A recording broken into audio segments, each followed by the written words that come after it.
जय श्री कृष्ण।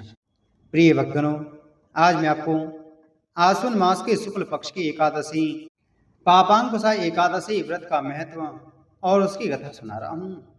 युधिष्ठिर ने पूछा, मधुसूदन, अब कृपा करके यह बताइए कि आश्विन मास के शुक्ल पक्ष में किस नाम की एकादशी होती है।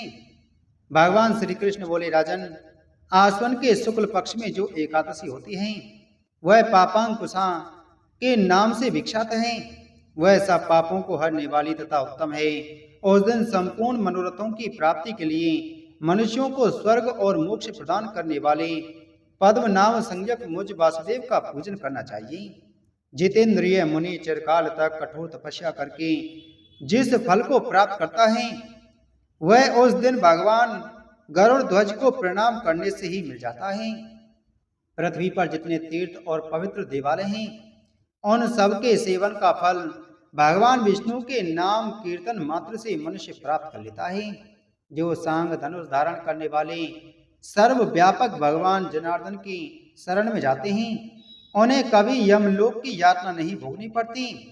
यदि अन्य कार्य के प्रसंग से भी मनुष्य एकमात्र एकादशी को उपवास कर ले तो उसे कभी यम यातना नहीं प्राप्त होती। जो मनुष्य विष्णु भक्त होकर भगवान शिव की निंदा करता है वह भगवान विष्णु के लोक में स्थान नहीं पाता, उसे निश्चित ही नरक में गिरना पड़ता है। इसी प्रकार यदि कोई शैव या पाशुपत होकर भगवान विष्णु की निंदा करता है तो वह घोर रौरव नरक में डालकर तब तक पकाया जाता है जब तक कि 14 इंद्रों की आयु पूरी नहीं हो जाती। यह एकादशी स्वर्ग और मोक्ष प्रदान करने वाली, शरीर को निरोग बनाने वाली तथा सुंदर स्त्री, धन एवं मित्र देने वाली है। राजन, एकादशी को दिन में उपवास और रात्रि में जागरण करने से अनायास ही विष्णु धाम की प्राप्ति हो जाती है। राजेंद्र, वह पुरुष मात्र पक्ष की 10, पिता के पक्ष की 10 तथा स्त्री के पक्ष की भी 10 पीढ़ियों का उद्धार कर देता है। एकादशी व्रत करने वाली मनुष्य दिव्य रूपधारी चतुर्भुज गरुड़ की ध्वजा से युक्त, हार से सुशोभित और पीताम्बरधारी होकर भगवान विष्णु के धाम को जाते हैं।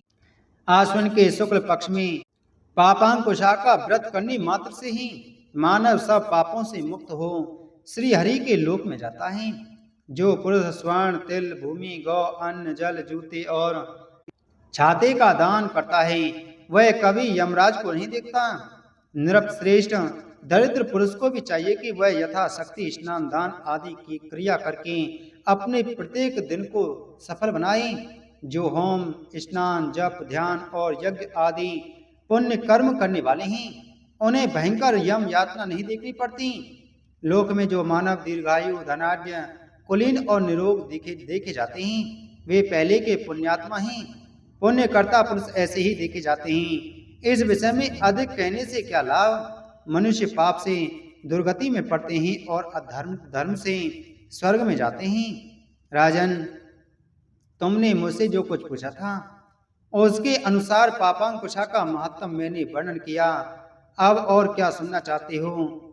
धर्मराज युधिष्ठिर बोले कि हे भगवान, आपने पापांकुशा एकादशी का महात्म विधि अनुसार सुनाया। अब आप इसके व्रत की कथा और विधि पूर्वक सुनाएं। भगवान श्री कृष्ण बोले, बहुत समय पहले मालव राज्य का एक सेनापति था जिसका नाम कालकेतु था। वह बलवान और युद्ध कुशल था परंतु क्रूर और निर्दयी था। जहां जहां वह जाता गांव जलाता, निर्दोषों को मारता, महिलाओं को सताता। उसका नाम सुनते ही लोग कांप उठते थे। प्रजा कहती, यह मनुष्य नहीं, पाप के मूर्त रूप है। भगवान ही जानते हैं इसका अंत कैसा होगा। इसी दौरान राज्य में एक संत ऋषि धर्मशील आए। वे गांव गांव जाकर धर्म, भक्ति और व्रतों का महत्व समझाते। उनकी वाणी में ऐसा तेज था कि लोग रो पड़ते और धर्म मार्ग पर लौट आते। एक दिन कालकेतु का सामना उन्हीं से हुआ। संत ने उसे देखकर कहा, हे वीर, शक्ति पाकर तू धर्म मार्ग पर क्यों नहीं चलता? तू निर्दोषों का रक्त बहाकर नरक का मार्ग क्यों चुन रहा है?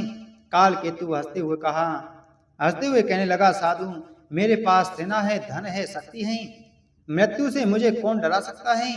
नरक और स्वर्ग सर्व कल्पना मात्र है। संत धर्मशील गंभीर स्वर में, नहीं पुत्र, नरक और स्वर्ग सत्य हैं, तो जितने पाप करेगा उतना ही यमराज के दूत तुझे यातना देंगे।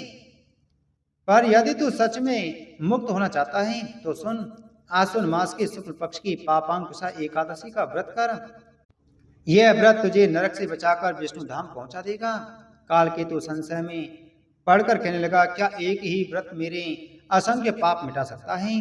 संत ने कहा, हाँ पुत्र, पापांकुशा एकादशी पाप रूपी हाथी को अंकुश में करने वाली तिथि है। इसके प्रभाव से नरक के द्वार बंद हो जाते हैं और मोक्ष का मार्ग खुल जाता है। संत के वचनों ने कालकेतु का मन बदल दिया। उसकी आंखें भर आईं। वह बोला, गुरुदेव, मैंने जीवन भर रक्त बहाया, अधर्म किया, क्या मुझे भी क्षमा मिल सकती है? संत ने करुणा से कहा, भगवान की शरण में आने वाला कभी अस्वीकार नहीं होता। आओ, मैं तुझे व्रत की विधि बताता हूँ।